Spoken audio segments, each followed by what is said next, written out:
Hello and welcome to Beyond the Broadcast. My name is Seth Resler. I am the community building consultant at Paragon, and this is a virtual event series that we put together for public media broadcasters, public radio and public television. And it's all about how public media can apply community building concepts. Here's the gist of it. Here's what really started this conversation off, is that the role of public media, the mission, is to serve the underserved. And for a long time, public media has served the underserved through content. It has created content that was not being created in other places. But we now live in a world where content creation is easy and far fewer people are actually underserved by content. And so we started to ask the question, are there other ways that people are underserved? And is there any role that public media can play in meeting the needs of those folks? And increasingly, we were coming to the answer that people are lacking connection. They are lacking a sense of community, and that perhaps public media has a role to play in solving that problem. And so that's why we began this Beyond the Broadcast series, is to start to borrow community building concepts from other industries, looking at where it is being used in other places and seeing how we could apply this to public media, to public broadcasting. Now, today, we are going to talk about 5 mindset shifts that content creators must make to be effective community builders. And as we get into that, we are going to talk to a guest. I've been threatening for several months now to actually bring somebody from outside the broadcasting industry into these conversations, because I think there's a lot to learn by talking to folks who are practicing community building outside the industry. And we've got an absolutely fantastic guest today.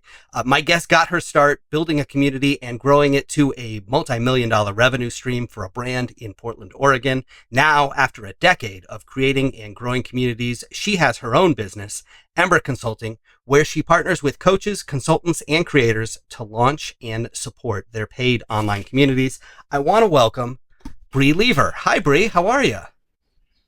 Hi, Seth. I'm great. Such a delight to be here. Thank you so much for being here. We should point out that you've got like this whole jungle that we can hear in the background. You are in Hawaii, so I really appreciate you joining hopefully us. hopefully everyone's just charmed by the birds in the background and not annoyed like I am.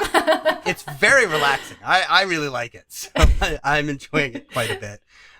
Thank you for joining us for this conversation. I really do think it's important to bring people who have been working in the community building space like yourself, who are not from public broadcasting, into this conversation, because I think there's so much that we can learn from you.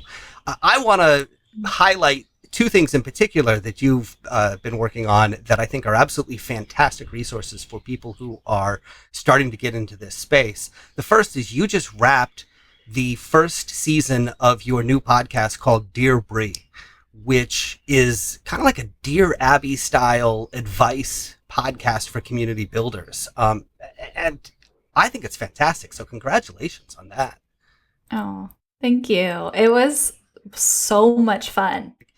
The other thing that you have that I think is fantastic is a video series called Community Dissection, where you will actually, we have an exercise that we use in broadcasting called an air check, where a program director will sit down with one of their on-air personalities and listen to a tape of their show and critique them and point out what they're doing well and what could be improved. And that's how broadcasters get better.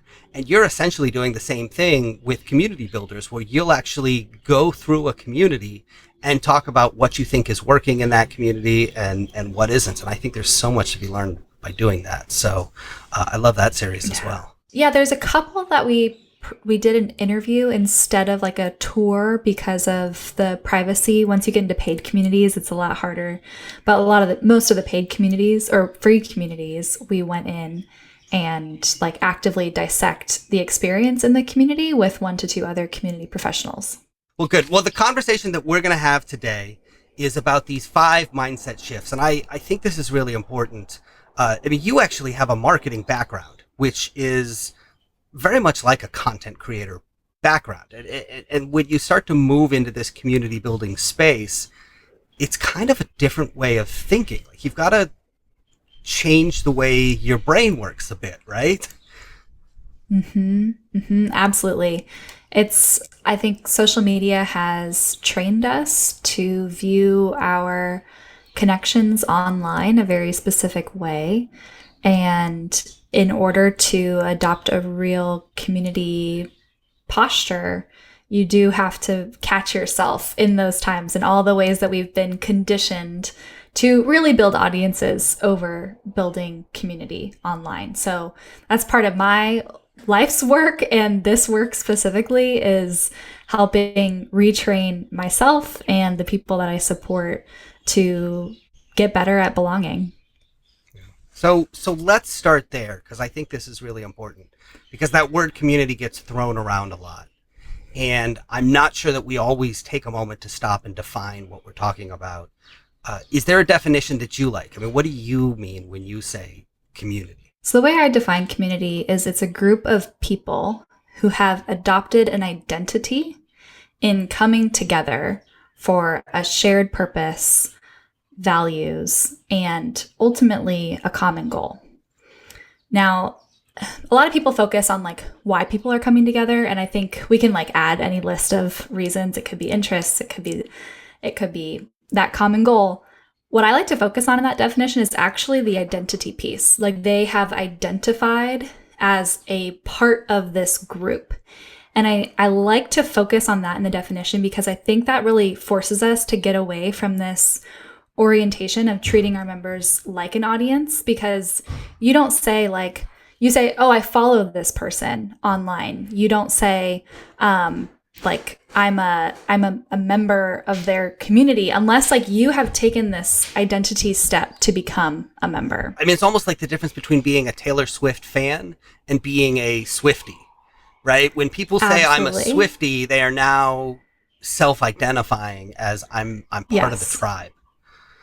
Yes, that is such a perfect example. There's this shift when someone has moved into an identity as a part of this group, as a member of this community. There's so much more that you can do with someone and to serve someone when they have adopted that identity than if they are just hovering in this like consumer audience member, consumer is really like the main identity that I can like identify it as. And you're pretty limited in that space with how you can serve people. But once they've become a member of your community, there's so much more you can do. So I want to get into the first mindset shift that content creators need to make that you identified. And that is this. And I love the way you put this. It's about spaces, not stages. Talk to me about what you mean by that. What is the difference between a space and a stage?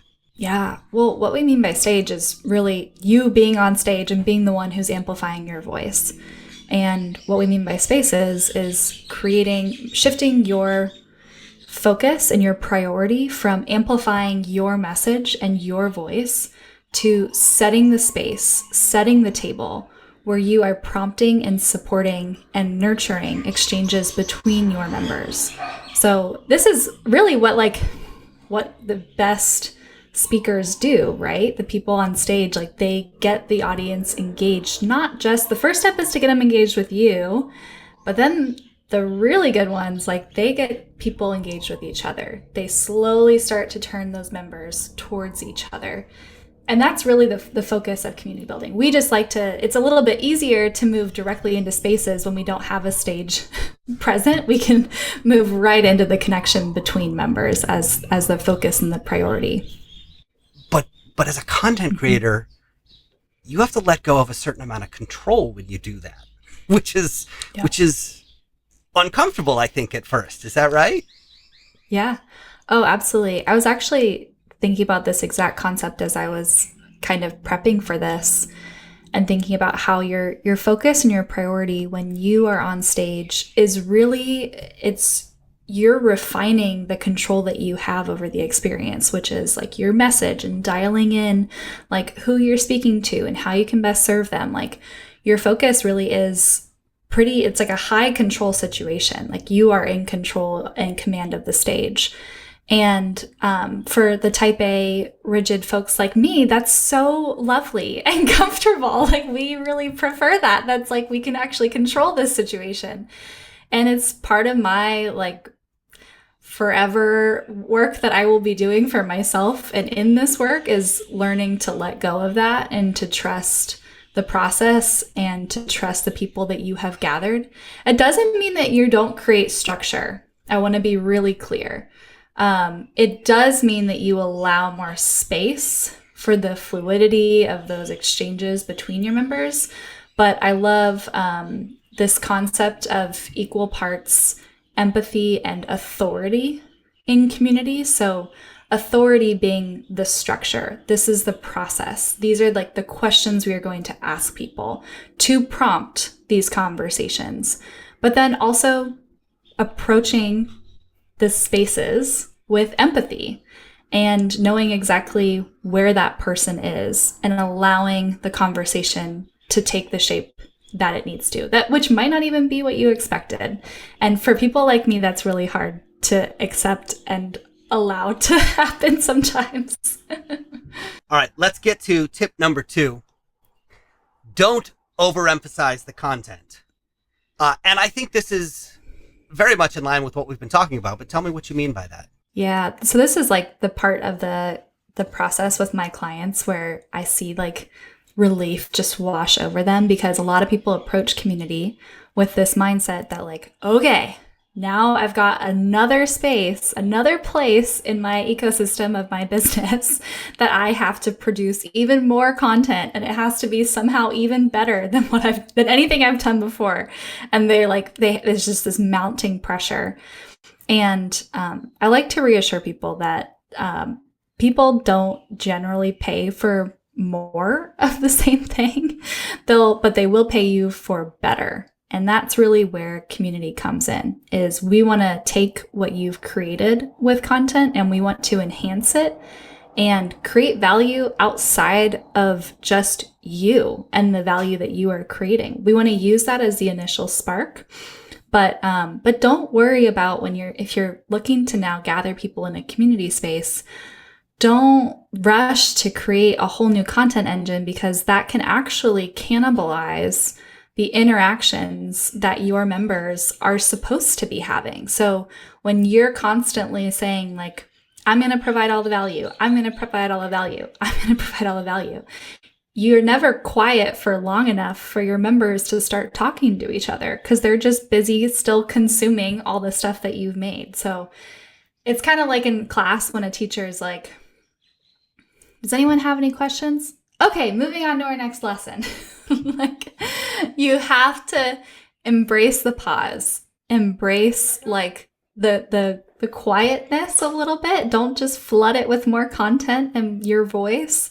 You have to embrace that and hold the tension a little bit, because only when you do that will people slowly start to raise their hands and they're like, is it safe to speak here? Are they really gonna like let me talk, or are they gonna cut me off? So I think this is actually going to come as a relief to a lot of the folks who are watching this, because, I'm old enough to remember when radio broadcasters really just needed to worry about the content they put on their airwaves. And then we had to start writing email newsletters, and then we had to start blogging. And then there were, Facebook posts and tweets and TikTok videos and Instagram It's unending. photos. Right. And it just became, here's one more place I have to create content for. And what you're saying is that's not what this is. It's not. And if you treat it like that, it can easily become that. Your members will like very quickly just shut up and see this as one more channel that you're feeding them on. But that's not the intention of this space. And it's not how you ultimately should use it, because it's a completely different strategy. Let's get into tip number 3. And tip number 3 is this: don't assume that people know how to interact. This is very interesting. Yeah. What do you mean by this? Yeah. I joke that 90% of our job as community builders is just teaching people how to talk to each other. And to be honest, like the best online community experiences I've been a part of take a substantial portion of the onboarding experience to like posture you in a way that will enable you to have good conversations with folks in the community moving forward. I remember my favorite example of this is when I was in Seth Godin's Alt MBA experience, or like program. And it's hosted online. And there's like an entire lesson for how to provide good feedback to other students. And it was like, that like lesson in and of itself was transformative for me. I did this probably 6 years ago, and I've taken that with me because I think it's like one of the fundamental reasons that program was so successful was because they took the time to teach people how to interact in a way that was going to be valuable to other members for the longevity of their experience in the community. So I think what we're saying here is there's a temptation when you're first starting out to think that you've got to create these rules, and the rules are all about don't do this, don't do this, don't do this. And you're saying, maybe that's important. Maybe you do need to have those rules that tell them what not to do, but you also need to tell them what to do. And not just tell them, show them, it sounds like. Yeah. Yep. 100%. And I'm sure this is a little bit tricky with the type of community and the scale that we're talking about. I know for like really massive communities where like moderation is a huge issue, like you really do need to have pretty tight policies and like purpose and moderation tactics. We actually this like in a lot of detail in a Dear Bri episode. But for most communities starting out, like you don't want to kind of strangle it before people have really had a chance to get started with all of the don'ts. My dad always says, avoid creating a policy where what's needed is a hard conversation. And the more that you can be even proactive about not just what do we not want here, but like, here is exactly the type of posts, the type of interactions. And then when you see those happening in your community, celebrate them. Like, make it a big deal. Like, highlight the person who did it and say, like, this is exactly the type of generosity and curiosity that we love to see in this community. So thank you for showing up like that. All right, I love that. Let's talk about tip number 4. Don't set participation expectations too low. And this is counterintuitive to me because I think a lot of people would say, don't set the expectations too high. Why do you say don't set them too low? Yeah, so what I mean by that is again, this goes back to holding space for those interactions and expecting them and holding yourself back from filling that void and that vacuum with more content. So especially if the value of your community is derived from the interactions between your members, that's what we need to set our sights on, and that's how we need to design our community. And that's how we need to design the outcomes and goals that we're looking for, because that's where the real value is coming from. My favorite way to start with this, I consider there to be 3 pillars to community programs: events, conversation, and content. My favorite place to get started is events, because events are the place where you get to see live feedback from your members about what's working, what's not, and you know immediately if they show up or if they don't. Like, you have really clear results, which sometimes in the asynchronous environment, it can be really murky and hard to discern, like, where are people finding value? Where are they showing up? Where are they engaging? Or it's really obvious because they're not at all. So events are a really good place to start and be able to gather that data. So you said a couple things that I love. That one, that events are a great place to experiment and to start and to see what's working and what's not, where people are finding value. But the other thing is, and I say this as a guy who often feels the need to talk, to fill the silence. Silences scare me a little bit. I'll never forget, I did stand-up comedy for a couple of years. And when I was first starting, I wasn't very good. And a comedian finally told me that I wasn't pausing, and that you needed to sort of pause and let the audience laugh and get it. And what I was doing is telling a joke, not hearing anything, and going, better just roll into the next line. And there is that moment where you've got to let people interact. And that reminded me very much of what you were saying there. Yeah. And you can say it if you're a little nervous about it in in the beginning of a community. You can say, like, I will intentionally not respond to comments because I want to hear from other people first. After a couple days, if nobody's on there, I'll jump in and share my thoughts. But I want you to know it's not that you're not being heard, it's that I really value all of the voices in this community. And I know if I'm the first one to comment, that's gonna dissuade others from really showing up and sharing their thoughts. All right, that's interesting. Let's get into your final tip. You don't have to do everything. And again, I think this is going to come as a relief to people, but explain what you mean by that you don't have to do everything as the community builder or community organizer.